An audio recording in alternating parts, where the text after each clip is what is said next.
Ladies and gentlemen, thank you for joining me for another Journey on the Fly podcast.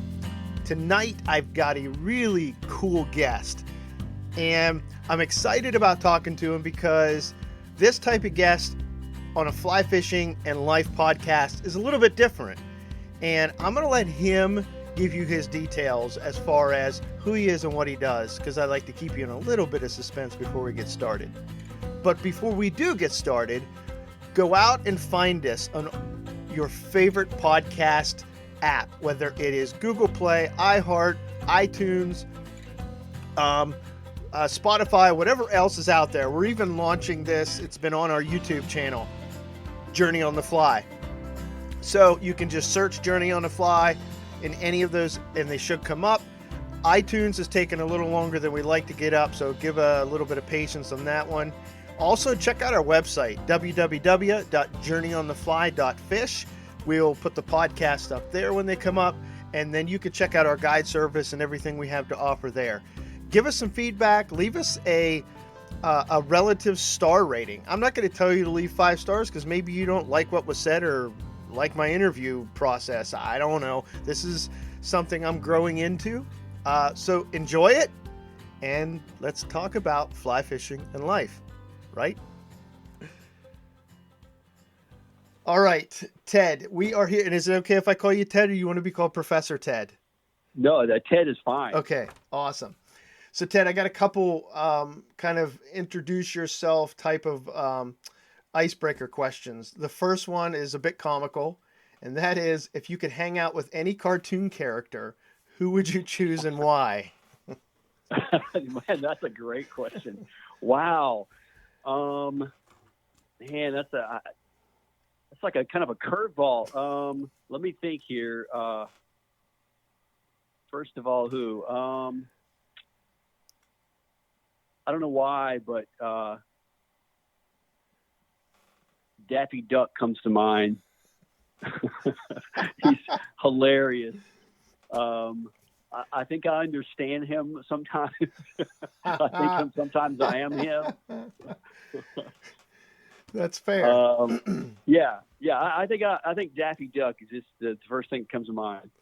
All right. That probably says a lot about me, probably. Well, don't feel bad with the struggle with that question, because I had an interviewer, and this isn't a diss on him. He actually said, please take that question out. I'm so old, I can't remember the cartoons I watched. So. Oh, wow. And he wasn't really that old. He's only a couple years older than I am. But anyways. I mean, one of my favorite cartoons of all is Snoopy and Charlie Brown. So I love Snoopy. I think he's such a cool. I've loved Snoopy since I was a kid. So maybe Snoopy as well. That's awesome. Yeah. All right. Next question's a lot easier. What book are you currently reading? Oh, that's a loaded question. So I've been reading this book by a Nobel Prize winning physicist named Murray Gell-Mann, spelled Gell. It's a hyphenated last name, Gell-MANN. The name of the book is called The Quark and the Jaguar, and it's about quantum physics and science and nature. It's pretty fascinating.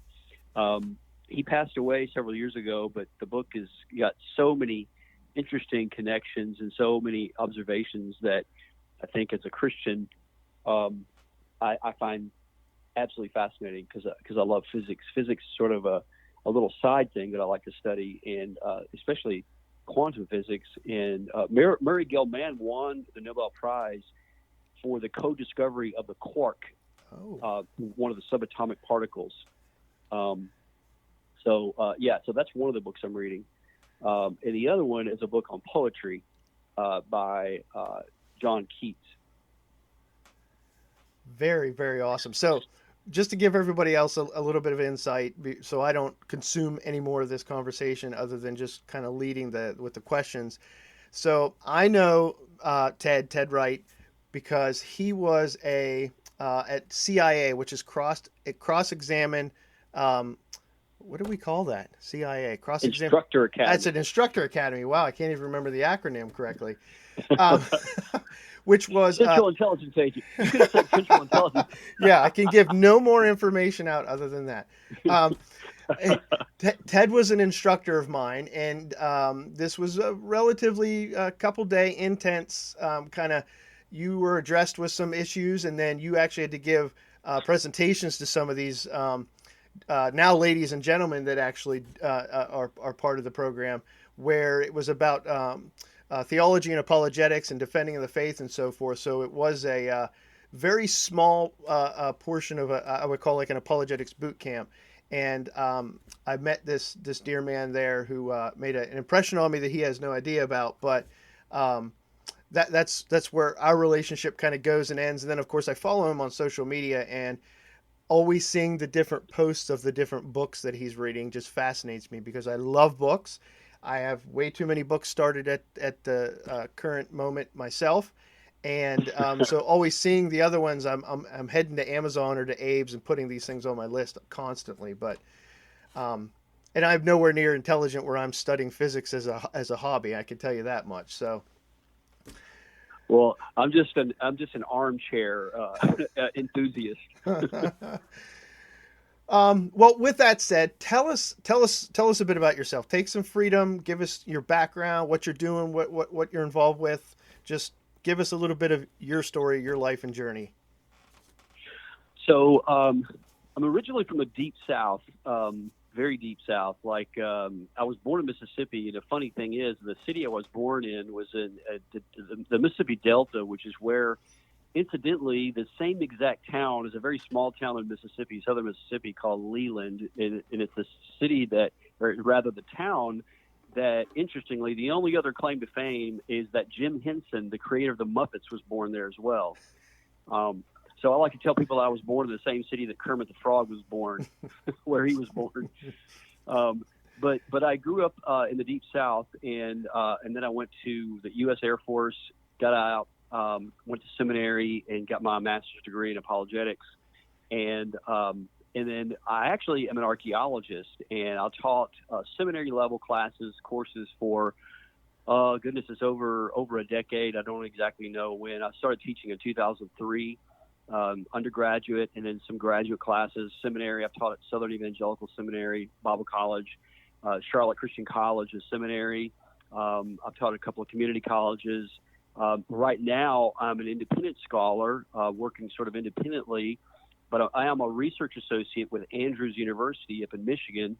I currently live in the Chicago area, and about 4 years ago, I started a nonprofit sort of education/ministry called epicarchaeology.org. And it's a ministry that focuses on the archaeological and historical evidence for the Old Testament and New Testament. And what my vision for epic archaeology was really to be a sort of a crossover between the academic world and the average churchgoer, because I think that there's a lot of amazing stuff that is really untapped in the archaeology community. And I've got several articles I'm working on right now, and just published a little booklet with Ratio Christi, which is a campus ministry organization that reaches out to college students. It's called Student's Guide to Biblical Archaeology, and people can get that free online. There's a lot of other great resources as well. Just go to ratiochristi.org and click on resources, and biblical archaeology is on there, as well as many other great resources as well, or PDFs. And I think they'll eventually be hard copies available as well.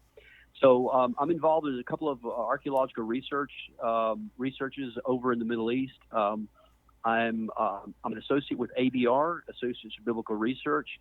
I'm a member of the Near Eastern Archaeological Association, and I'm currently working on a survey project in Eastern Turkey, surveying the area on the border of Iran, on the border of Armenia, and to the south of us is Syria. So it's a very interesting area, to say the least. I was just there back in November, and quite remarkable place. I can tell you more about that later. But anyway, we're doing a survey.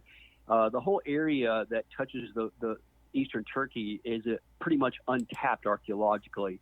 And there's been some work done there, many years ago, but it's really a veritable gold mine for archaeological research. So that's in a nutshell for what I'm doing. Just a few things. Just a few things, a little bit involved.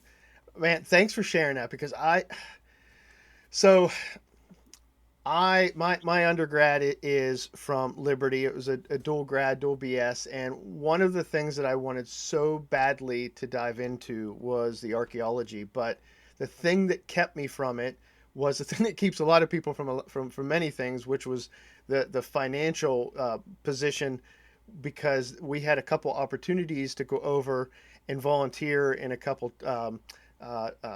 digs, and I forget exactly where they were. I knew they were in the Middle East because it's been a few years since then.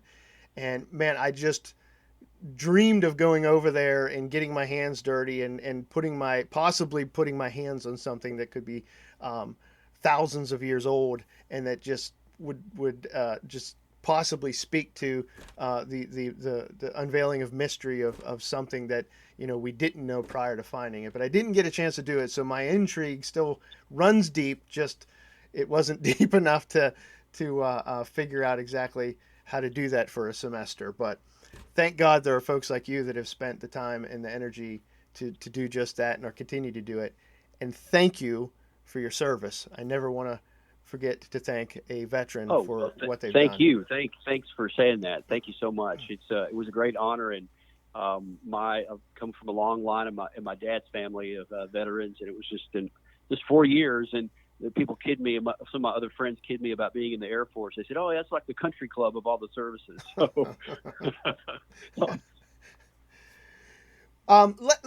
Let's stay on the vein of archaeology and such for a little bit here, and then we'll get into the fly fishing, because this is a podcast about life and fly fishing, and everybody has different backgrounds, as one of which you just described. So tell us maybe what moved you to archaeology? What drove you to that? Why was that enticing? Oh, that's a great question. So I would say it really started many years ago when I was actually a kid. As you know, a lot of people grow up and they want to be an astronaut, but I remember from a very early age, I was in Boy Scouts and Cub Scouts back in the many years ago, and it was a much different organization back then.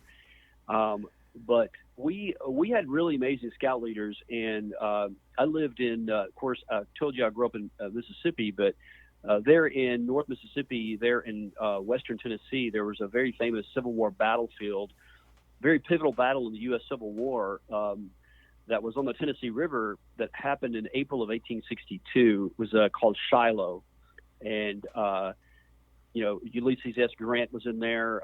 Albert Sidney Johnson, the Confederate general, was killed at that battle. It was up to that point was one of the bloodiest battles in the U.S. Civil War.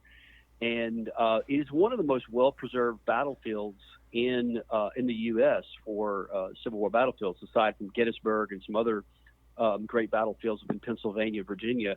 But I remember going there as a kid, and I took several field trips there with my scout group, and I remember just being absolutely mesmerized by the stories that we were hearing about. These guys would line up across this battlefield and just charge straight ahead into these cannons that were just firing at, nearly point blank range. It was just, as a kid, it was fascinating. And there's something about that the reality of it that really just fascinated me, that it wasn't just some place like some movie took place.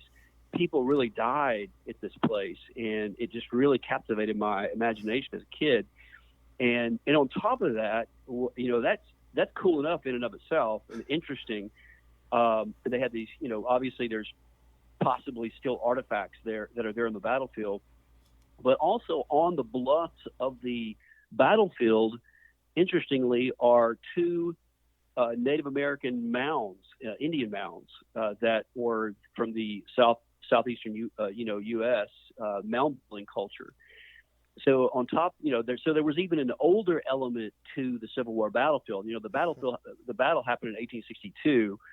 But then there were older things than even the Civil War battlefield that archaeologists were not sure exactly how old they were. They were sort of an estimated range of the date of these Indian mounds there on the bluffs. And so that really started my fascination with history. And then I discovered that you could actually go and have a job where you could actually go dig in the ground at some of these sites, whether it was in the U.S. or whether it was in Europe or the Middle East, and you could actually discover what you read about in the history books. You could actually go to discover material evidence of those events actually in the ground itself. And I just thought that's what I want to do. There's nothing else to me in my mind. That nothing else even mattered, because that's where, because you're literally on the cutting edge of history. You're discovering information that people, that humans have lost for, hundreds of years, perhaps millennia. So that's something that started as at a very early age. But I would say it started with my fascination with the U.S. Civil War, and then the Native Americans here in the U.S., and primarily in the southern U.S., but then also out west as well. So that's kind of where it started. I love the fact. So my mind's going 100 different directions in wanting to ask questions, but it comes back to one of the driving forces of me wanting to do this podcast is there's a selfish element to it, which is a bit of self-discovery, because I am, to speak kindly of myself, I'd call myself a late bloomer in a lot of areas, but just trying to figure things out and hearing stories where, how archaeology was in a sense in your proverbial blood from your youth, and that discovery and that drive that you had, that you stayed focused on and put you to where you're at today is neat. I would, and you may agree with this, being that because you went to Southern Evangelical Seminary, correct? That's where you taught and you got Yes. your master's. So you would consider yourself today still a Thomist? Oh, absolutely, yes. Okay, for sure. So I look at these things as a teleos, as being moved in life for a purpose and a point. Now this is a grander purpose and point, I think, the archaeology, but a more detailed look into that, I think, would be, how did you connect this drive and passion for archaeology to now you have been doing some kind of ministry in this field for a while, but now have actually created an organization that does specifically those, combines and drives those two things to people that are willing to listen? Yeah, so that's an excellent question. And really, to be just perfectly honest, I have to have an outlet for my enthusiasm for this. Whether I would do it for free. That's how much I love it. I mean, I would do it for absolutely free. And some of the times I do, actually, because, it's not, you don't get into archaeology to get rich, that's for sure. But you have a passion to make history come alive, and then also my passion for really at the root of it all is my passion that people know God, and that ultimately they connect the dots with these archaeological discoveries back to the gospel and back to scripture and back to a person, obviously that we celebrate during Christmas as him, his birth on earth, Christ. I mean, it's all about Christ at the end, and really to glorify him. And the name Epic Archaeology is intentional. And when I named it Epic Archaeology, the focus is really that it's God's story. The story in Scripture from Genesis to Revelation is truly epic in every sense of the word. It is an epic. In fact, I just a couple of years ago I interviewed here in the Chicago area, because I live in the Chicago area now. I interviewed Dr. David Downing, who is the co-director of the Marion Wade Center at Wheaton College.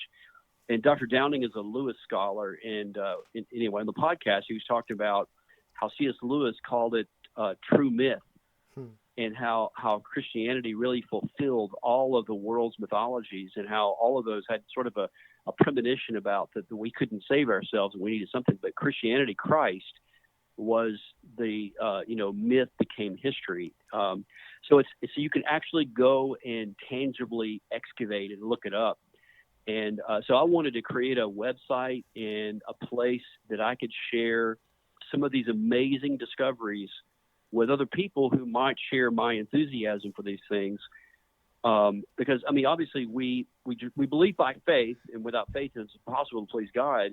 But our faith is only as good as its object, and so we obviously are not fideist. We, as following Aquinas, of course, and Aristotle, and Scripture itself, even the Apostle Paul says that Christ has not been risen from the dead, actually, physically risen from the dead, and we're still, dead in our transgressions and sins.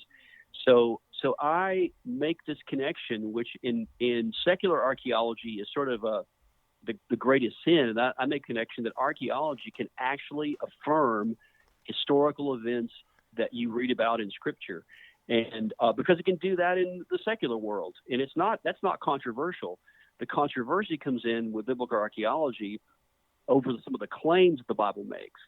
And what I say, what I make clear in some of my writings and some of my posts on my website is that archaeology can't prove Christianity, but it can show us that the document that Christianity was conveyed in is historically reliable.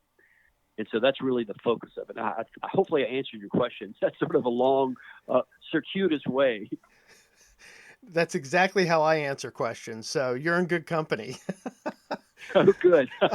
No, that was a fantastic answer. As a matter of fact, you brought two things up. One, I want to ask for clarity, and one, I want to kind of play the devil's advocate here.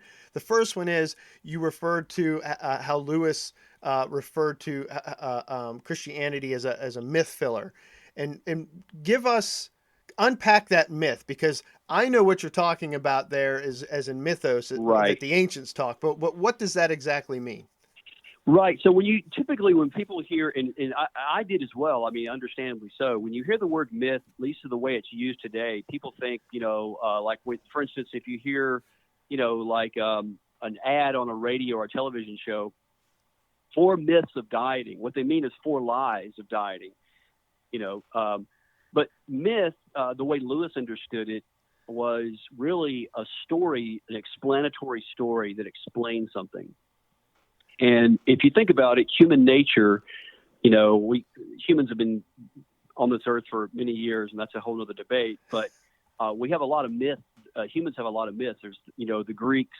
You have the Norse myths like Balder. You have the Egyptians with Osiris, and you have in ancient Iraq and Mesopotamia, you've got the Epic of Gilgamesh and things like that.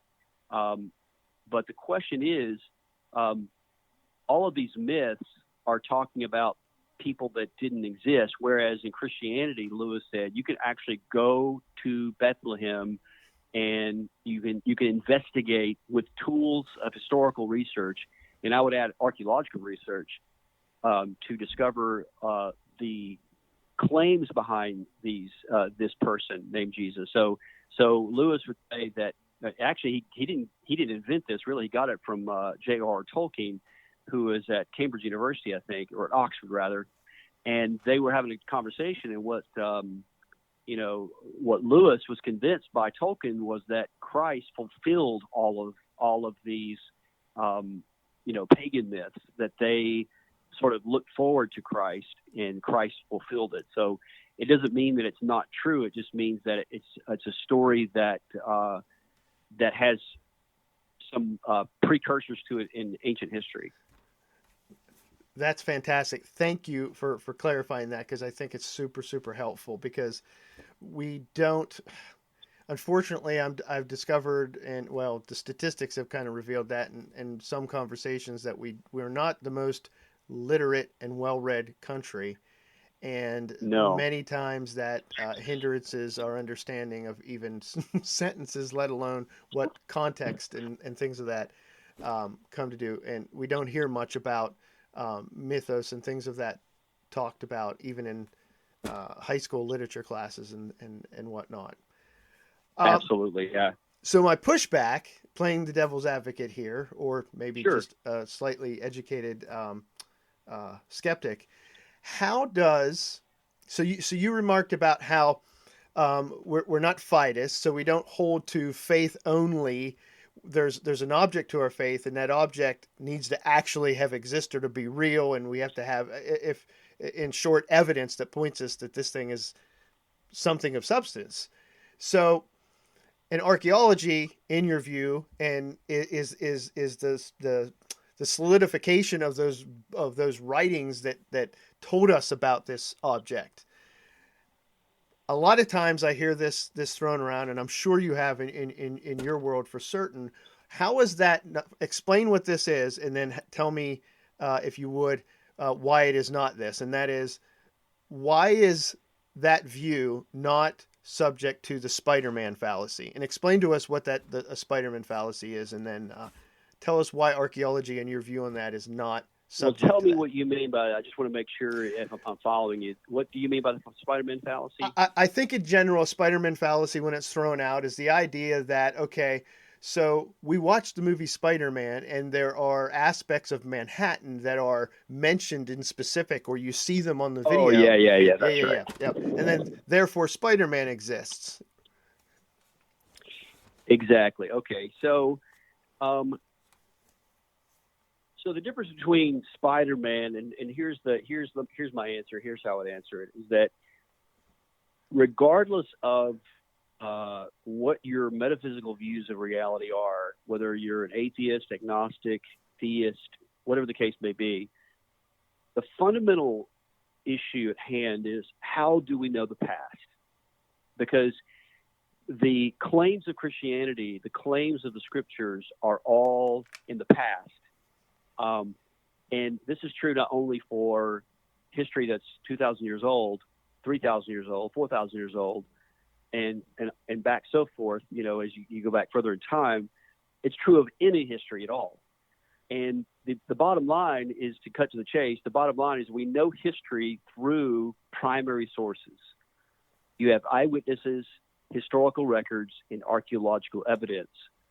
The source material for Spider-Man, it's a category mistake, basically. Like you could trace back the origins of Spider-Man and obviously see that it was an invention made in the 20s, 30s, or 40s, whenever Spider-Man was. I'm not up on I guess he's a Marvel guy. Yeah, I think so. But anyway, you could see the source for that, and then obviously before he was invented, you just don't see it at all. And so, that the difference is that you can actually go, and then also with the primary sources, you have not only eyewitnesses, you have historical sources, and you want multiple attestation, early attestation, and you want what some, for lack of a better term, have called enemy attestation. So what I mean by early attestation is you want historical records close to the time in which they're written. And then you want multiple attestation. You want not just one source saying that this person existed. You want multiple sources. Then you want sources that are not necessarily friendly to the material. So, for instance, in the I'll give you one example in fairly recent history, and then I'll give you an example in the New Testament. The recent history example would be like the invasion of D-Day, June 6, 1944. Now, how do we know that? This gets into the question about how do we know history? And so there's a lot of philosophy that's involved when you look at primary sources, and that's a whole other subject as well. That's another rabbit trail. But for the sake of argument, we're just going to say that primary sources are fairly, trustworthy. Well, you have eyewitnesses. As it turns out, my grandfather was an eyewitness to D-Day.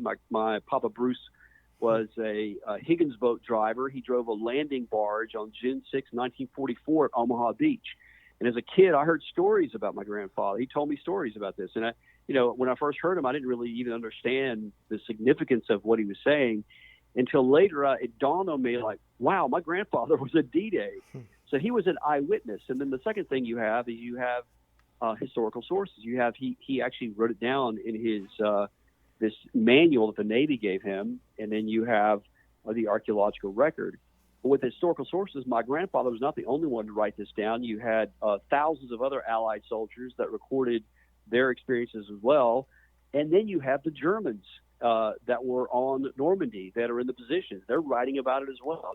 Not only are they writing about it in their diaries, there are official reports of the invasion of the D-Day.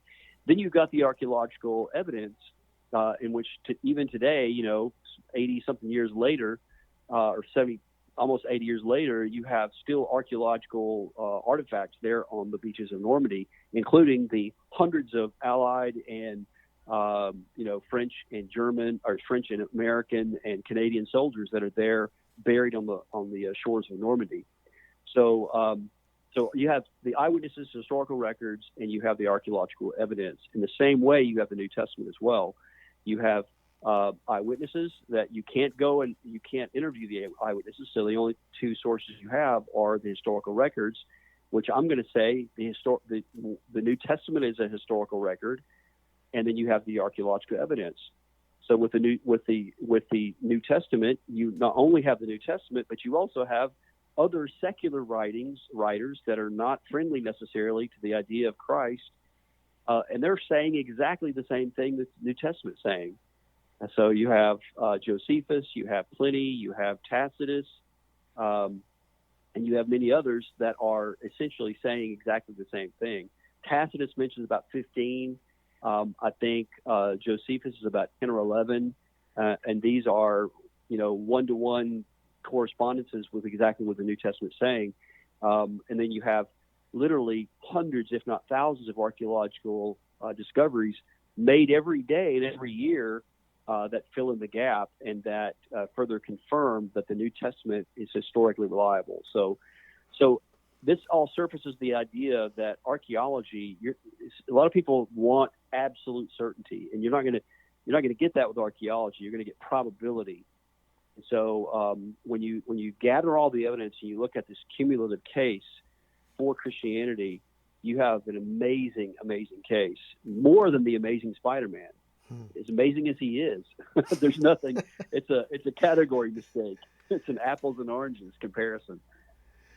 Well said. I appreciate that answer an awful lot. Before we segue into a little bit of fly fishing discussion, because this just worked out that I'm speaking to an archaeologist. Christmas is just a few days away. I'm gonna release this particular interview the week of Christmas. Could you give us something archaeological to think about that relates to the Christmas story or to the coming of Christ or any of those types of things? Yes. There's so much. It's like, where do you even begin? It amazes me.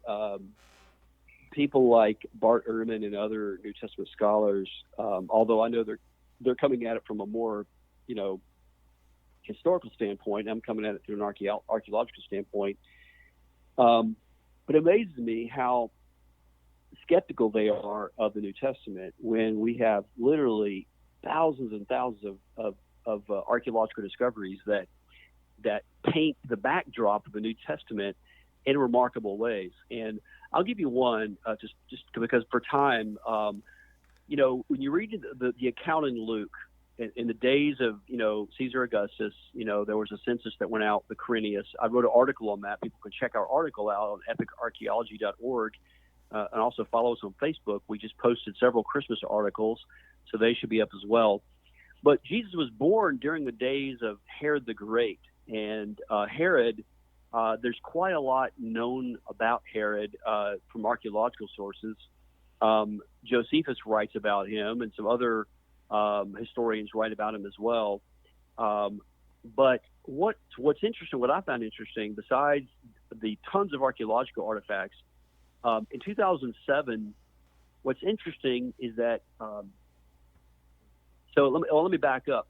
Herod went through, according to historians, Herod went through 3 phases of his life. You can sort of slice up his life into these 3 phases. The first one was consolidation of his power. He was declared king of the Jews by the Roman Senate. I think the date, don't quote me on this, is around 40 BC. Another interesting little factoid about Herod was that he was at one time ally of Cleopatra of Egypt, although they had a volatile relationship politically. And Cleopatra's and Mark Antony, of course, were lovers, and their tutor for their children was also the tutor of Herod the Great's children as well, or a tutor or a advisor of Herod the Great. And what is his name? Nicolaus of Damascus. That was his name. Nicolaus of Damascus. So interesting little parallels there. And then one other little side note. This is just I'll go off these rabbit trails here. Cleopatra and Mark Antony, of course, were defeated by Octavian, who was the great nephew of Caesar, Julius Caesar, at a battle in 31 BC called the Battle of Actium. But when they met, and sort of fell in love, was actually right off of the coast of Tarsus in Asia Minor, where the Apostle Paul was born. So isn't it a little interesting thing there? So after that battle in 31 BC, and Mark Antony and Cleopatra's forces were defeated, it consolidated the power of Octavian. Herod then sought audience with Octavian and laid the crown. According to Josephus, he postured himself before Octavian and said that he would serve him as a vassal. And Octavian was really happy with this. He made him get up, and he actually rewarded Herod with a coastal city there in the northern part of Israel called Stratos Tower that Herod renamed Caesarea Maritima, which means Caesar's city by the sea. So that's, and then you've got the middle part of his reign, and then you've got the later part of his reign in which he begins to decline. And some people said he was mentally losing his mind, and he may have had some kind of disease. We do know from Josephus and other sources that he went toward the end of his life. It was in the end of his life that when he was always paranoid, but he even began to be more paranoid toward the end of his life. So it was at the end of his life that Christ was born, toward the very end of the life of Herod the Great. There was only a few years, and there's a whole big debate about when Herod died. Most traditional scholars say that Herod died in about 4 BC, but when you begin to dig down into the details of it, it appears that he died in maybe 2 or 3 BC, because we know that, when you begin to look at the Christmas star and you start looking at other historical sources, it really doesn't line up from him dying in 4 BC. It's hard to get into all that detail here. The bottom line is that Herod, when he died, of course, when Christ was born, the wise men, the Magi, came and visited Herod, and they said, well, he's going to be born in Bethlehem. Interestingly, right about a mile or so within eyesight of Bethlehem, Herod built the place where he was buried, called Herodium, which was a palace fortress. Herod had built many palace fortresses all throughout Palestine, in fear not of the Romans but of the Jews, for fear of their uprising against him. But it was at Herodium that Herod wanted to be buried. He desired to be buried there. In fact, I interviewed last year an archaeology professor at UNC Chapel Hill, brilliant professor, Dr. Jody Magnus at UNC Chapel Hill. And Jody has an article on Herod and some really great insight. She believes that, and I think she's probably right about this, that Herod believed that he was the fulfillment of the messianic prophecies. He believed he wanted to claim himself to be the king of the Jews. And it's no accident why Herodium was built near Bethlehem. He very likely knew the prophecies as well, or at least he certainly wanted to take those on for himself. There were several, in Second Temple Judaism, there were 3 or 4 groups of people that were vying for control. There were the Sadducees, the Pharisees, the Essenes, and another group the New Testament talks about is the Herodians. And the Herodians, according to Magnus, were those who actually believed that Herod was the fulfillment of the king of the Jews. But what I was getting at is that in 2007, his actual coffin was discovered by an Israeli archaeologist named Ehud Netzer. He had been looking for over a decade at Herodium and discovered the mausoleum. It was built into the side of a hill on Herodium. Herodium is like this it looks like a man-made volcano, and in the middle of the cone is the fortress. But on the side of it is where the mausoleum of Herod the Great. In fact, his sarcophagus was pieced back together. It was smashed to pieces, apparently, when he died, or not soon after he died. It was smashed to pieces. He had a lot of people that hated him, and so and then at the same site at Herodium was discovered the signet ring of Pontius Pilate. We know that one of Herod's sons, I believe it was Agrippa, became friends with Herod Agrippa when Christ was going on trial for sedition and for claiming he was the king of the Jews.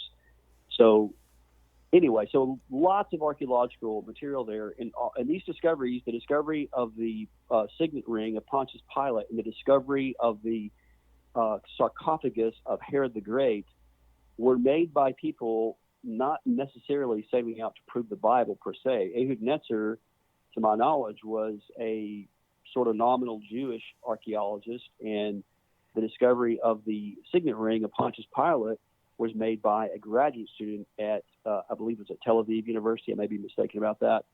But they deciphered this ring as belonging to Pontius Pilate. So what I'll say is that there are many, many archaeological discoveries that are made that show the New Testament is historically reliable by people not really setting out to prove the Bible, which shows to me that you have a very reliable document indeed.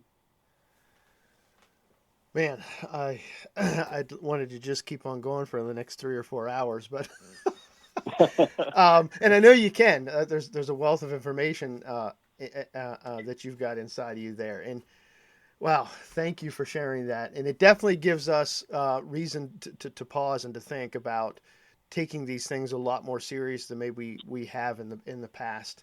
Which is, I mean, I'm to be completely honest. It's part of what I'm doing on this show is hoping that in discussion with people, as you said, in a different manner, begin to connect the dots and see things a little bit clearer, or at least be willing to ask them some of these harder questions when it comes to the facts that lie in front of them. Absolutely. So segueing into another reason that I wanted Ted on the show was because I follow him on social media. He happened to post some pictures of him with a fly rod in his hand. So he became really important to me at that point. No, just kidding. A lot more reasons that he's important to me, and blessed to have known him for a short period and a little bit of more now. So Ted, you fly fish. Give us some insight into that world of you fly fishing. How did you begin? What does it mean to you? Anything. Just let us have it.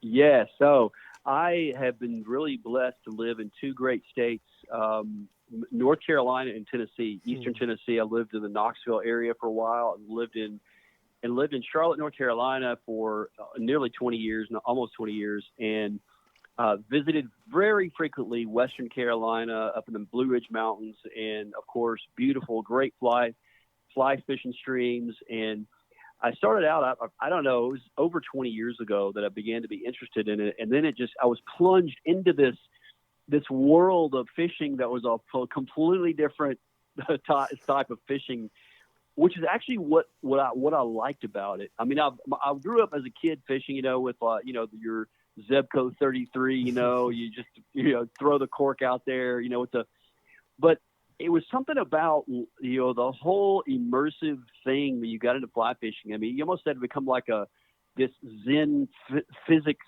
expert, of knowing everything about current, time of the year, when insects hatch out, and water temperature and depth and dry flies and all this stuff. And I absolutely loved it. And I just think it's absolutely fascinating. In fact, I am working on an article. You might be interested in this, Adam. I'm working on an article. It'll be published next year on fly fishing and philosophy.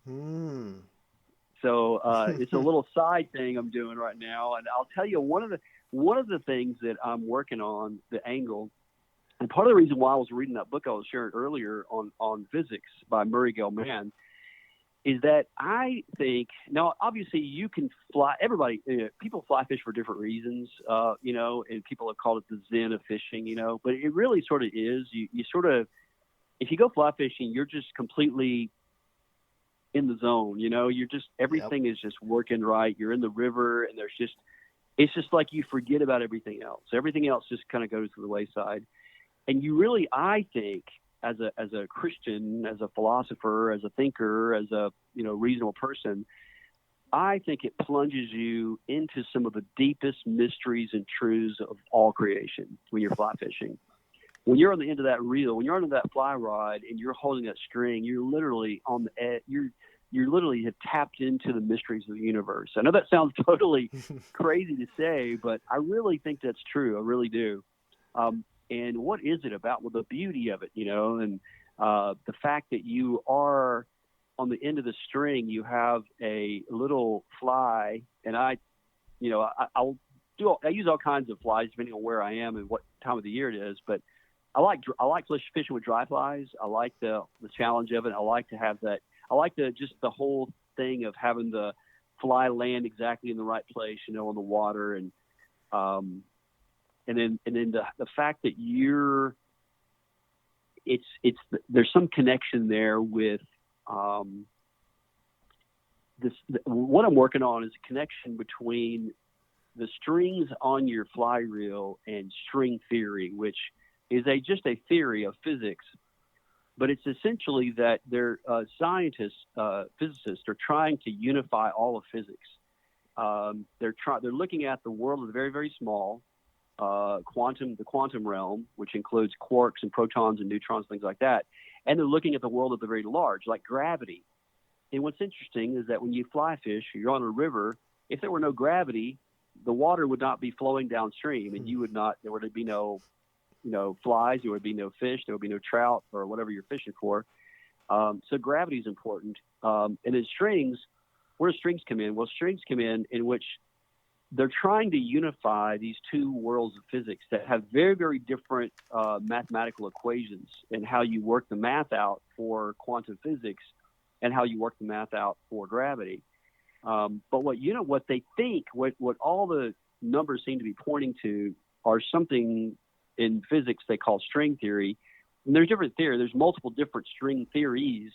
One of them is that strings are open or they have closed strings. But essentially what they say is that there is a giant cosmic symphony in the whole universe that is literally, it's like Beethoven or Bach or Mozart playing a symphony. And I think that when you're on your fly rod, and it's not just true of fly fishing, but it's especially true, I think, because you do feel it. But it's true of any sport or anything you're doing, whether you're playing the violin or I also like to mountain climb, rock climb. I'm into mountain biking as well. I love outdoor sports. Whenever you're doing your thing, you're just, I don't know, there's this moment, some people call it stoke if you're a surfer, I know Peter Kraft years ago wrote a book on surfing and philosophy. So I kind of was inspired by Peter Kraft, and I want to write one on fly fishing and philosophy. So I'm writing this article, but anyway, so that's kind of what I want to do, is to sort of bring out some of these philosophical and theological ideas with the fly rod.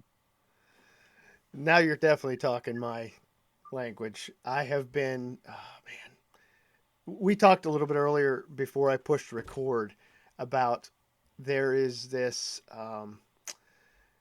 these things that when you step on the stream, you're filled with wonder and splendor and gratitude. Yes. And I've been hung up on gratitude for about 2 years now. And Flannery O'Connor, who was an amazing short story writer, has some very interesting ways on expressing gratitude, and I recommend people to go dig into her. But she's awesome. Yeah, and there's just this point where gratitude seems to always have, and I sorry you pushed me onto a little tangent here, so I apologize for taking more time. But gratitude seems to have always it implies that there's always an intention behind what you're grateful for. Like there's a person that intentionally did something that caused you to be great, to have that attitude of gratitude, as some say.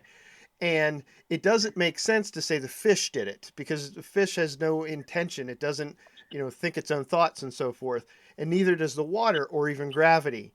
So it leads me to begin to think a little bit past all those things and ask myself, why am I feeling gratitude and who am I supposed to be grateful for? And I mean, there's a whole G.K. Chesterton quote and things we can go into on that. But suffice to say, I'm picking up what you're dropping because I am and very enthusiastic about that connection that you're talking about. So I'm really looking forward to that article, and maybe we can get back together and chat more in detail about that. I'd love to do that, and hopefully I would love that. Yes, that would be great. Yes, and there's some great books out there too already on it. I mean, but there's nobody really bringing out the theological aspects of it.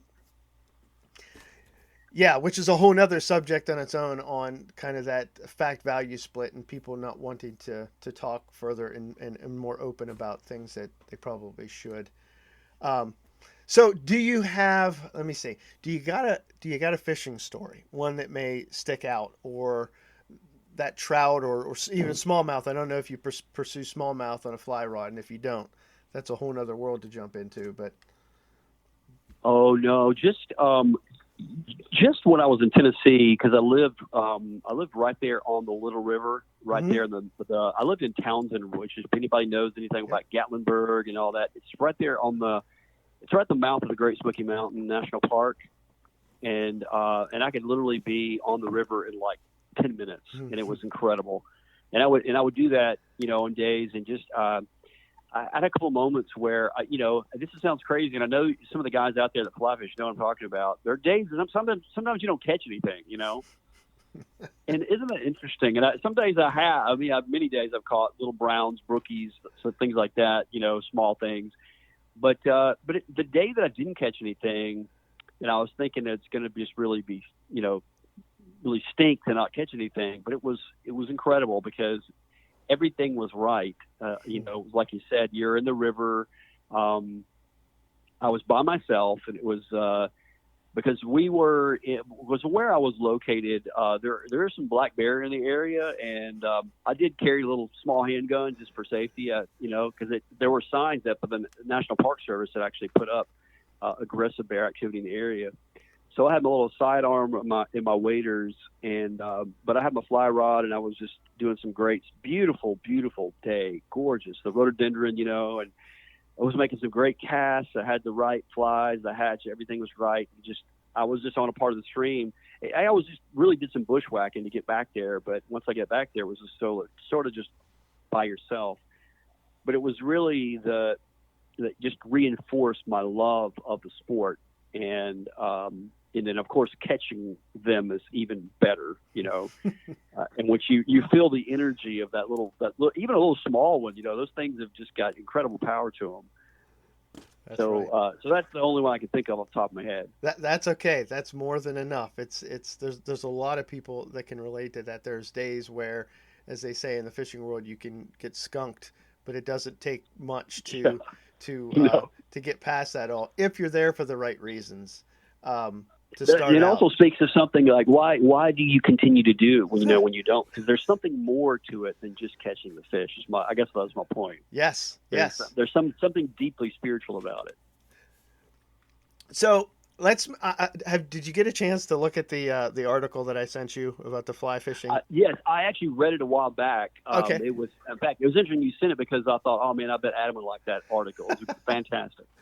Yeah, so I'll link to all this stuff, including Ted's website and his Instagram. All that stuff will be in the show notes and all that fun stuff because I want you to connect with the audience, and I want the audience to connect with you because there's a ton of good articles, and maybe your pastor out there listening, and your church needs somebody like Ted to come in. And Ted is not paying me to say this. He didn't know I was going to say this, but these things need to be said. They need to be exposed to the world of the church world and to skeptics and people on the fence that might just be the thing that says, oh, let's take a look at this stuff.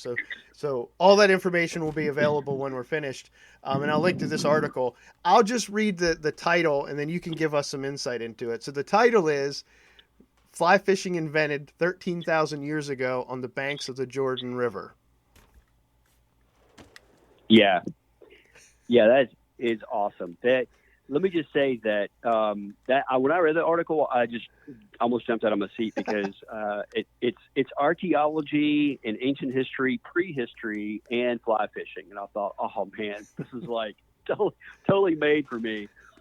My thoughts are that obviously people had to eat, and this shows us that.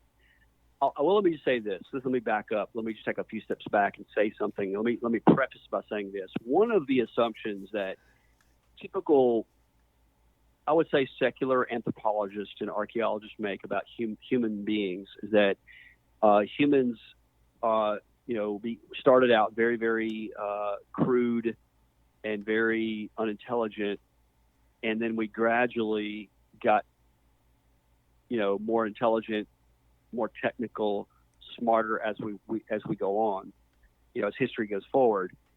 And there have been discovery after discovery after discovery, and I can list several of them off the top of my head right here that totally blow that notion out of the water. And I think that this idea of fly fishing is one of them, although it's a very, very, sort of crude way of doing things, because we do know that animals sometimes will use tools. I mean, crows will use tools, things like that. Birds are really smart. But there's something more to this than just, humans using, a fly or a hook or something like that. It speaks of our intelligence. And I think it even goes all the way back to the very beginning of the dawn of human time. What's interesting is that I found another connection with fly fishing. Not really fly fishing, but the mayfly, which is used a lot in fly fishing. Yeah. In one of the oldest myths of the world, the Epic of Gilgamesh. So if you know anything about the Epic of Gilgamesh, there are a lot of themes in it, but one of the overarching themes in the Epic of Gilgamesh is death, actually, interestingly. And one of the things that Gilgamesh, in one of the lines in the poem, and I can't remember exactly how it's worded, I'm just going to kind of sort of spitball it from here. Basically what it says is that, like the mayfly, it's born on a summer day and then dies, and there's this very, very small window of time that the mayfly has its lifespan. And that's another element that I think fly fishing, that taps into, whether it's in the ancient world or whether it's even in the modern world, is that the brevity of life and how short life is.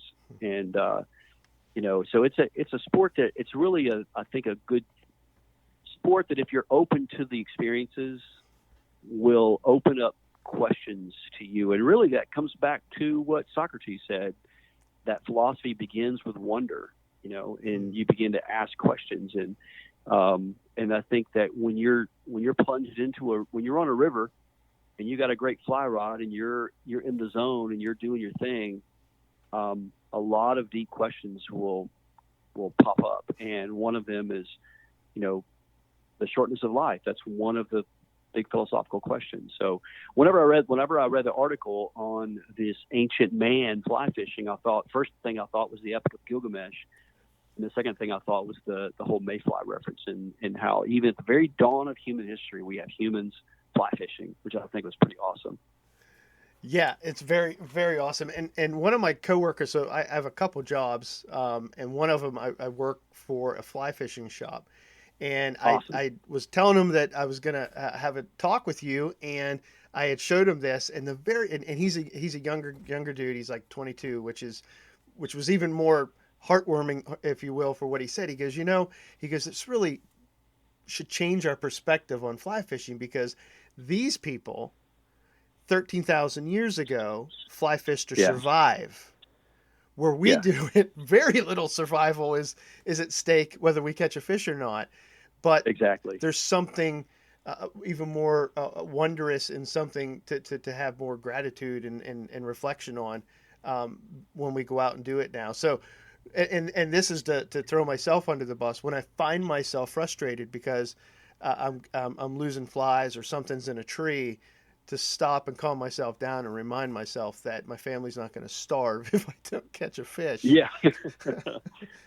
Exactly. Because there's plenty of days that they may have starved if that was the case. But Yes. so let's round this out. I want to do two things for us here. Um, give us all the ways that we can find you in social, website and whatnot, and then if you got any closing thoughts, just lay something on us if you do. Okay.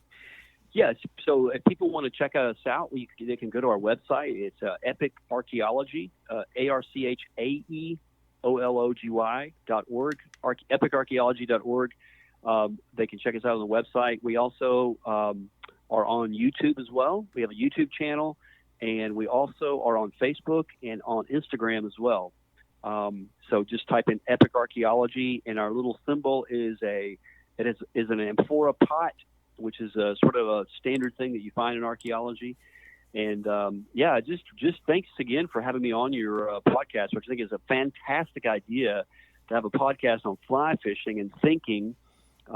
Just so many great things that you can think about on fly fishing, and there's so many connections there with fly fishing, with history and with ecology and science and all those sorts of things really kind of converge in fly fishing. So thank you for doing what you're doing, brother, and let me just encourage you to continue to do what you're doing.